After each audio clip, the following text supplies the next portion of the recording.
Welcome to the second episode of One Goal Away, where we bring you real insights on business, tech, and transformational growth. We're not just another podcast. We're your blueprint to change. It's your boy Quawn, and I got my guy. Come on, man. I'm Joshua Mundy. And it's been a minute. We ain't dropped in about 3 weeks, bro, you know. But listen, we about to be super consistent because now, you know, we are past, I guess I would say the challenging times of business. Like business is always slow in Januaries. And like going into January, I feel like we got to be better prepared. This was a good exercise. The whole podcast is about consistency, and I'm gonna be honest, like we got caught on guard a little bit. You know what I'm saying? Hey, some waters. So, we're gonna talk about that. We're gonna talk about how to be more prepared because honestly, we learn on the job as well, and we want to provide y'all with the insights as we learn them in real time. So, you know, let's kick it out, man. Yeah, let's kick it out, bro. So, there's a lot going on in the world right now. Donald Trump. I don't know if Donald Trump won by the first episode or not, but listen, Donald Trump already won. He had not, you know, but he ain't started working yet, man. And right now it's just insane, and it's no stability. I think that's really the biggest thing. It's like really no stability in any area. Because one day he's saying tariffs, the next day he's saying it's not tariffs, and one day he's saying it's because of drugs, I got to do tariffs, and then the other day, it's just like, you know, have you seen that meme where they show that guy, he's talking about he lied on his resume, and he's like in front of this big machine with all these wires, and he just looking at it like, nah, I just feel like that's what Trump is. Yeah, Trump is in there just like hitting buttons and trying to figure stuff out. Like, but see, I'm a challenge that. Yeah. Challenge that. So, like, if you notice, Trump this time is the same as Trump last time. Right. So one thing Trump does, he thrives on keeping people off their guard, you know, throwing you off. And a lot of stuff that seems erratic, he works in, like, strategic chaos, like playing chaos. Because when people in chaos, you don't know how to move, you don't know what to do. Whole time, him and other people and, you know, him and his billionaire buddies are moving things around and putting things in place. It's us, the consumers. It's us, like the middle class, the upper middle class, that's not prepared and don't know what to do. I'm gonna be honest. I'm surprised that people watch their first movie for 4 years. Okay, see, let's run it again. They're like, I don't want to offend nobody. I know we got, you know, we respect any person, whatever your political affiliation is. I just can't believe I get it. It's just the Democrats, bro. Yeah. The Democrats are absolutely, positively trash, bro. From a standpoint of they don't have no messaging, they don't have no direction, they have no leadership, and it's like when you have, it's marketing 101. When you have a tagline, when you have something that people can believe in, he sold people a dream. Okay, look at where y'all was at. Y'all broke. Y'all have no money. I'm going to be the great white hope, and I'm going to save you. And you know, he's going to lie his way to whatever he does, which he did. Yeah. And here's the thing about it, like Trump, he has his, like, people that's going to be greatly impacted by his, like. They're the ones that support him. They're the ones that support them. We're just, man of all time. Bro, it is so insane that you have the Mexicans and the Latins, and they are like, Trump. And then, like, literally 2 weeks later, he like, yo, we finna mass deport y'all. So it's just, it really is. I'm gonna tell you, so Charles Darwin, you know Charles Darwin, he said, and this is probably the most relevant quote to where we are right now. Yeah. It's not the smartest. It is the one that's most adaptable to change that survives, right? And if you think about, like, what's going on in just the geopolitical world, if you think about what's going on in tech with AI, and, you know, people are going to resist that change. Right. People are going to resist, like, I mean, we just was talking about this now, Bray Dalio, he wrote a book about this, and it's talking about, like, essentially, we are on the downturn of America's political, like, worldwide dominance. It's just that we just used to it like it. Now we're like, we gonna always be on top. But if you like really track and see all the great powers, like, we are at their point, and China's on our ass. Like, China's, hey. And we just TikToking away, you know what I'm saying? Like, we just TikToking and dancing and we cracking jokes about it, but it's kind of serious at the same time because there's like so many different things that's happening. We not the leaders in a lot of things that we used to be the leaders in. Even like AI, like open AI. I don't even think open AI is going to survive, and we done put hundreds of billions of dollars into it. Yeah. But we built the wheel and we built the car, and then everybody else is basically saying, okay, we don't have to reinvent the wheel no more. We're gonna look at what y'all built and tweak it, make it better, tweak it, make it better. So the DeepSeek came out. Every time I get on the internet, it's another iteration that's better than the last one. They build and they got operator that can essentially be an agent and do all these tasks for you. You can replace workers. They got obviously the autonomous cars. They got the autonomous stores. They got, so we get into a point now where I think people are gonna start looking at personal impact. Yeah. But we gonna do it late though. Like people still see it and it don't seem real. I was talking to my own when I was telling him, he was like, man, how real is this AI stuff? Yeah, like, bro, it's realer than you think it is. Yeah. But it just don't seem, it still seems far-fetched. Yeah. And I think we talked about this when we first started Pivot. You called yourself Noah. Right. That was about like, y'all Noah, like y'all need to get on this. Y'all need to get on the ark, bro. It's coming. You know what I'm saying? At that time, it was really like the techs, the ships, the jobs. That happened. That's happened. And now it's going a little bit further, and it's like, yo, the whole landscape of everything is about to change. And we just ain't really in a position where we can just watch Netflix, TikTok, scroll on Instagram. Hey, bro, we want to do it. We got the fans now. That's like we got a position. I think our distractions be killing us. It kills us as a community where we have a lot of different things going on, and I feel like entertainment has always been an outlet instead of like really facing the things that we got to face head on. So we get immersed in other people's business. Yeah. We get immersed in the latest line dance or whatever. But when it comes to like people trying to tell you, okay, man, this is how you need to navigate the stock market, or people trying to tell you, man, you may want to shift your career into tech, or people trying to tell you, man, listen, you may want to look into some entrepreneurship things, or don't quit your job right now. Like, oh, bro, you running game, or you doing all this other stuff. And then when we're so reactive instead of proactive. Like it's really happening in real time and real fast. And Donald Trump, what he does is he puts gasoline on everything. Yeah. So it was happening with Joe Biden, but Joe Biden was like, hold on. We got to put some parameters around this. Expediting all that. He was like, no, we're going to put some parameters. We got to slow this down. It's going to impact people's jobs. People going to lose jobs. So we got to put some rules around it. Trump is like, no, we're going to rip the Band-Aid off. We're going to pour gasoline on it. And so that everything that was slowed down is going to accelerate. So in 4 years, what this world is going to look like is going to be insane. So I was just going to say that. I'm going to just put it out right now. Like, it's March 2025. Yeah. Trump got him in office in January. And I know I got a song called Since COVID on my latest project. Yeah. Talking about how things have changed since COVID.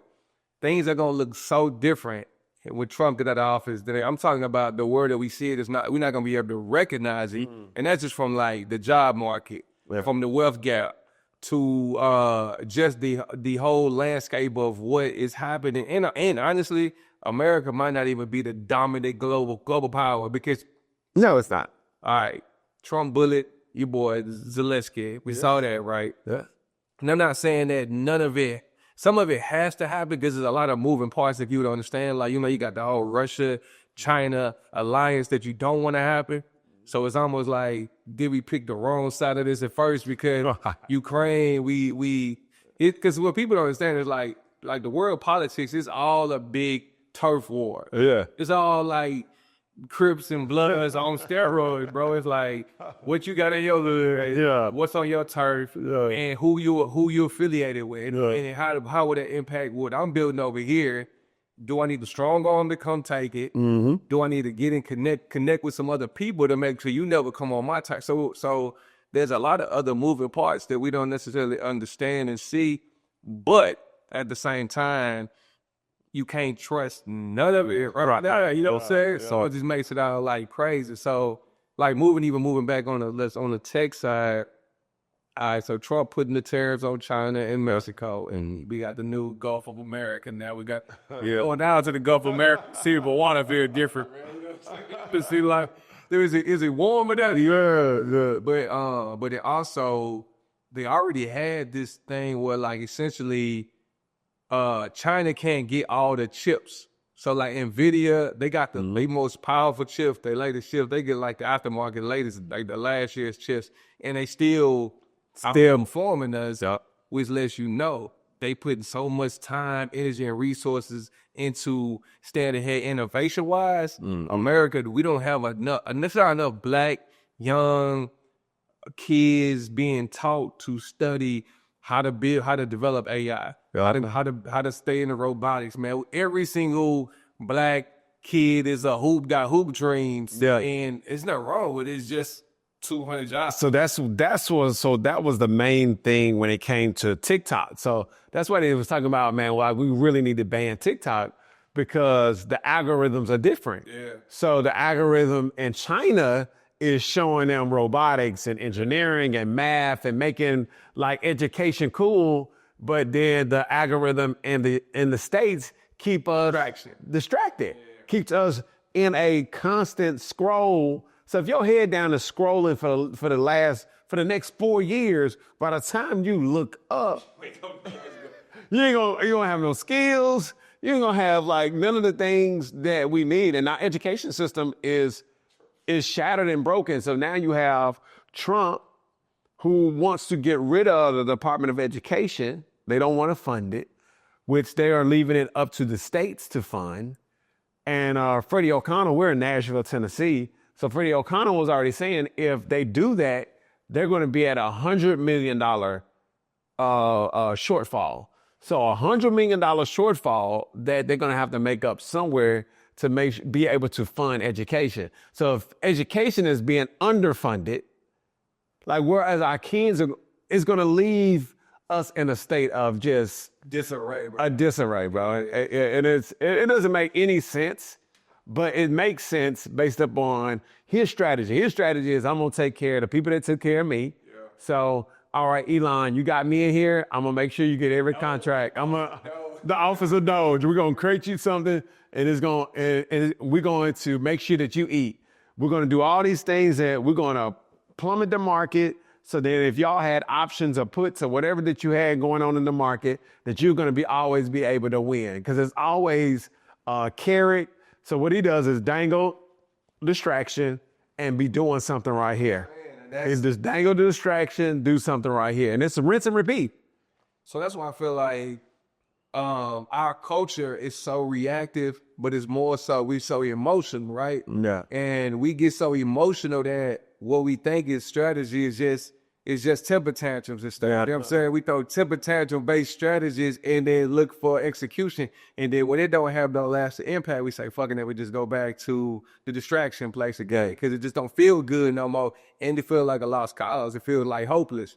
The reality is that we got to get some better leadership. We got to get some more collaboration. And like let me pivot to the targeting place. What's the preacher's name that? Jamal Bryant. All right, so Jamal Bryant, he said, let's do this 40-day Target fast, right? Or a Target boycott, essentially. There were no black people would shop at Target. Mm-hmm. You know, they pulled the DEI like all of the people did. They started pulling black-owned businesses off the shelves and all of that stuff.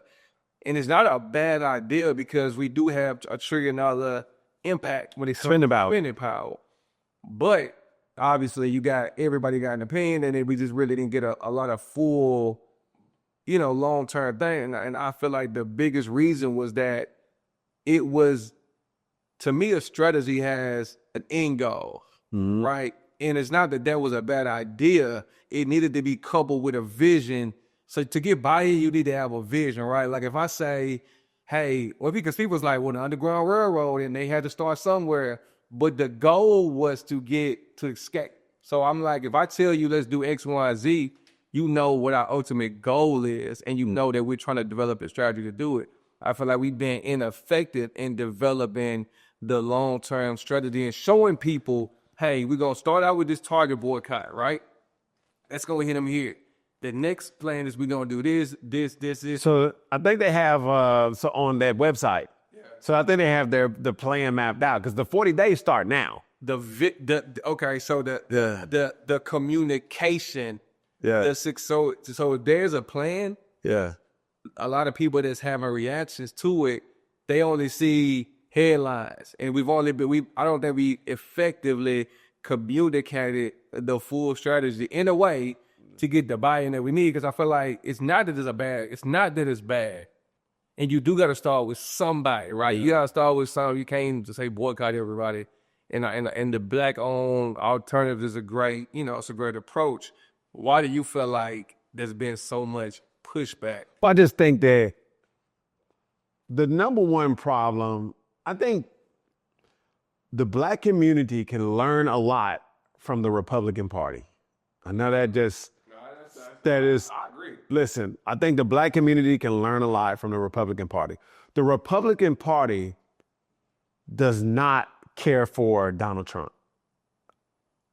Probably 90% of those people do not care for Donald Trump. When he went through that first iteration of what he did, they was like, yo, we are not the MAGA party. We're the Republican Party. We're going to get back to conservative leadership and all this other stuff, all these talking tracks.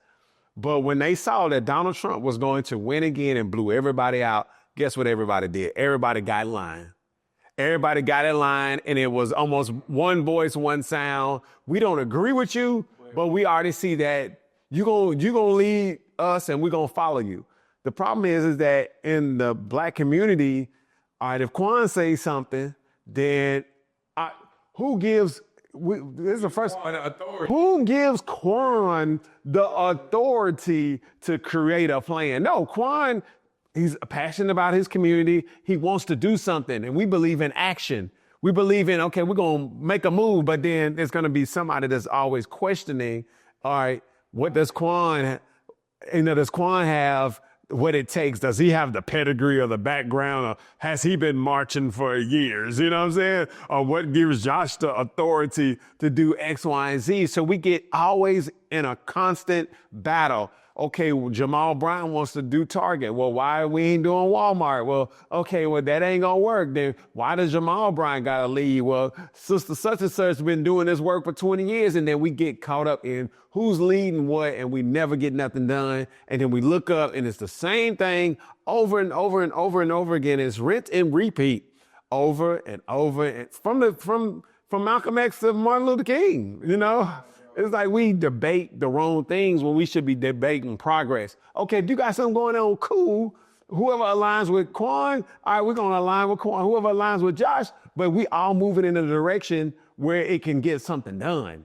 And we ain't getting nothing done. I think it's that, and then I think it's also the social media microwave mentality that we have now causes us to want to see immediate impact. Like, what am I going to do it for? Like, if I don't see results for my efforts, like I said, every 5 sit-ups, Josh Hunter's first been impact. Like, if you don't see no immediate results, you go right back over there with you was at, because you don't want to feel no short-term pain or short-term inconvenience for the greater good. And then I think honestly, bro, we selfish as hell. I'm gonna flip this to a positive though, because I don't want to go too far down that direction, because I feel like we know what we are.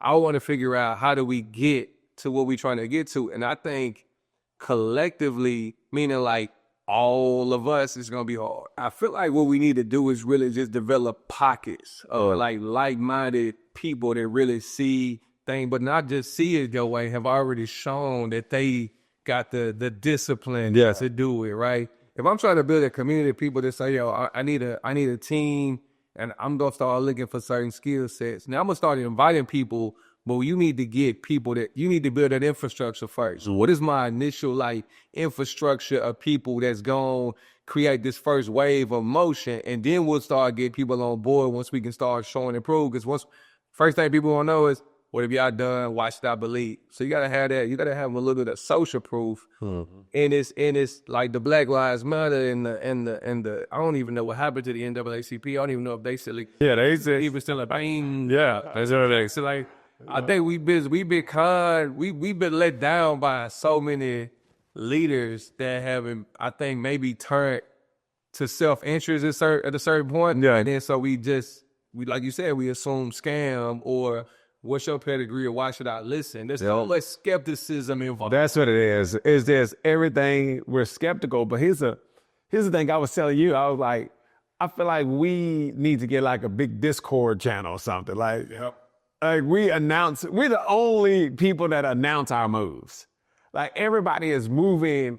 Like we don't know what a lot of other people are doing, from the Asian community to the Mexican community. Like we don't know. They don't have big announcements, but for some reason they get it done. LGBTQ, like I don't know how they meeting, how they talking, or who their leadership is. And I saw somebody was saying, I think it was Jamal Bryant, he was saying like, do you even know who the leader is in the LGBTQ community? No. Nobody knows. So it's a understanding. It's like, okay, this is the direction we need to be moving towards, and let's get this ball rolling. So like, we the only ones that, hey y'all, we going fast for 40 days from Target. Okay, cool. But now Target can say, all right, we're gonna be counteractive. We're gonna make the necessary adjustments to help us these next 40 days, whatever that looks like. If that means we gotta, have some staff, do some shortages on staff, we'll stagger this and that. Cause when you know a punch is coming, I can duck, I can brace for it or whatever. But if I don't know a punch is coming, it has greater impact. So some way that we got to streamline the communication between the moves that we need to make to get enough attention to say, hey, you got to respect us as American citizens, and again, DEI, we're very emotional about DEI and all this other stuff, but DEI, we're like fifth on the ring when it comes to like DEI. Of the people that actually benefit from it. Yeah, from the people that benefit from it. Yeah, and that's because the numbers of like black, brown, like people in high paying for jobs ain't changed much. And women and white women are the top of the totem pole when it comes to DEI, but they know how to weaponize things to get us riled up and emotional. and then we're down this rabbit hole of emotions with no movement, no execution, no anything. We just sharing stuff on social media, which we do. We want to get the reaction and comments, but how do you take that information and keep pushing? Now let's look at the job market. Let's just shift to the job market. So the job market is undergoing I say the Great Reset is radical, bro. I think it's like a Great Reset happening right now. Well, it's an industrial revolution, right? So we have been through. So think about it. I don't know. Let's go back to the 1920s, 1930s. 90% of the jobs that exist right now did not exist. Right. There was farmers. There was people in agriculture. You had all these different jobs that these industries had 90% of the jobs, and now you got Uber drivers, you got influencers, you got all these corporate jobs. All these jobs didn't exist. So what's gonna happen is in 20 years from now, people will still be working, but the landscape is gonna look different. Yeah. Now the problem that we have is that if we're not willing to be, we're not learning right now. We talked about education, right? So because our community is not spending time learning because we're so distracted. Yeah. It's people that's learning and seeing what the jobs are training to. They're already developing those skills to be available. What's going to happen is the jobs are going to go away. Yep. We're going to lose all our jobs. We're going to plummet even further down on this wealth gap. And then we're going to reactively start saying, okay, what I need to do now? No. Well, we're going to be so out of position. Then we're going to do next? We're going to hold our heads up and start looking for somebody to come and save us and rescue us. That's right. And that's gonna cause another more emotional frustration. Yeah. And the tea leaves have already been here to say, hey man, let's go ahead and get ahead of this thing. Yeah. But we gotta figure out how do we, and it's all, so I wanna like pivot the conversation from community and collectively to individually, because it starts with the person. It does. It starts with you. If you can't go to the gym for 2 weeks, like that's why I always say, man, start with the easy way. I like kill with the easy win, And so my challenge is like, if you know for a fact you've been having a goal to say, hey, I'm about to lose 10 pounds or I'm about to do X, Y, and Z. it start there. Start with going to the gym every day. It does something to your mentality, man. It's something about saying like, I'm going, like how we doing the no alcohol fast. Right. I ain't had no alcohol in about 45 days now. I'm, you know, at least got 40 days left. I'm going 5 months. I'm in 5 months. And I just got back. I got back from Miami and the freight going to Vegas. Yeah. But what it's doing is putting me in scenarios where I'm used to, you know, I'm at a Mexican spot, I'm gonna drink no margarita. Now my I don't even necessarily want it, but my hand is like it's reaching because I'm so used to it. But what you start doing is you're reprogramming your subconscious. You're redeveloping some. It's that willpower and constant. You know, it's like you got your willpower in the gym now. And what you gonna on the other end of that is you're gonna start saying, yo, my willpower to do anything has increased. Yeah. So now it'll transition from the gym to your personal finance. Then it'll transition, it'll get into your relationships. That's why the relationships are so bad. People have zero willpower. We got so many opportunities, there's so many distractions. As soon as I'm pissed off, I'm gonna go to the next. bro, I got 12 underage DMs right now that I'm finna get active with. You know what I'm saying? Like, I didn't ignore these hearts. Yeah. Oh, fuck the Quawn and see. And really, it's just, we're just in a time where discipline and consistency is going to win the race. Yeah. And when we have a school, so we run Pivot Technology School, and we see it all the time. We have free opportunities where people can get a skill set and people are too distracted to lock in. And then they don't put nothing in to lock in, but then blame it on the school. The collective game is where it needs to end at, but they got to start with just you. Yeah, it had Commitment. for sure. One commitment. Like, look at yourself in the mirror and say, man, I'm going to commit to something these next 30 days. Now, I think a lot of people start at the top of the year with fitness, which is great. They did a 75 hard, which is great, which develops the habits. And those habits translate. That's why we started this One Goal Away podcast. That's why we started the One Goal Away Discord channel, because we understand that you cannot do it by yourself. Sometimes you feel like, all right, man, I can do this, but if you don't have no accountability, it's just you easily fall back into bad habits. You easily fall back into having that drink. It was me knowing. Yeah. Damn, I can't have this drink because then I gotta either I'm out to lie to myself, lie to everybody, still on track. So it's the accountability framework, and everybody has it, bro. And I think sometimes people assume other people got this exceptional amount of like talent and skill. Me and Josh we've been each other's accountability partners, like, and because you always need somebody equally disciplined and passionate as you are, then you know you're gonna have them days where it's gonna get tight. Yeah, it's gonna get tight. Yeah. Yeah. So again, man, y'all just make sure that you all click the link in our bio in the description to join the Discord channel, because this is a community and a lot of things are shifting.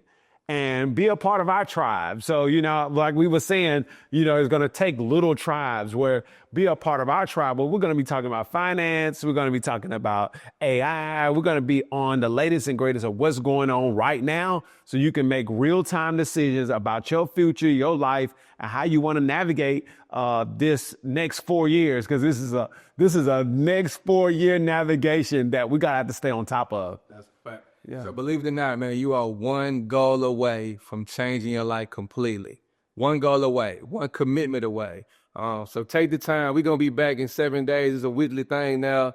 One Goal Away podcast. Again, we are not just a regular podcast. We're here to transform your life, tech, business, and transformation of goals. Let's get it. It's your boy, Coach Q. It's your boy, Jay Mundy.